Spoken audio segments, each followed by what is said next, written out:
I think one of the places where there is that cross-pollination is in her heroines, Heye's heroines. I was rereading Devil's Cup this morning, and I was just thinking that she is a very pragmatic woman, Mary Challoner. She's pragmatic, and I think that's the one thing that qualifies her as a character. And that's something that Austen also has in her heroines. You know, they are very pragmatic about the ways in which society works and what is acceptable and what isn't, and better not to know too much about your husband before you marry him. That idea, you know, because you'll be stuck with him, and, you know, all men are the same.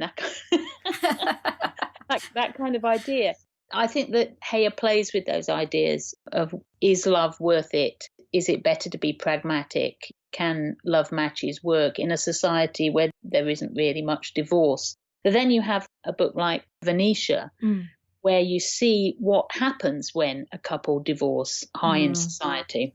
The daughter of the divorced couple is kept unaware. She thinks her mother has died, when in fact her mother just went off with another man. And her entire life is sort of blighted by it, and her entire romance with Damerel is, to her eyes, tainted by that. So there is that idea that marriage is for life, and you've got to be really careful who you get into bed with, basically. So in that way, I think there are lots of crosses between her and Austen. Definitely, and I think that pragmatism, I don't know if you agree with this, Alison, shows itself as well in someone like Venetia. The message often seems to be, like with Freddie and Cotillion, Venetia and Damerel, being friends with a person and being able to be with them and be comfortable with them and really know them for all their flaws is much more important than this kind of heady romance. Also Devil's Cup, actually, because he gets a very sharp reawakening as to who Mary Challoner is when she shoots him in the shoulder for basically attempting to rape her. Do you think that's maybe the thing that separates the Mark I and Mark II heroes? Yes, Mark II heroes would never force a woman to do anything against. I don't care greatly for the Mark I heroes. I'm more a Mark II kind of girl.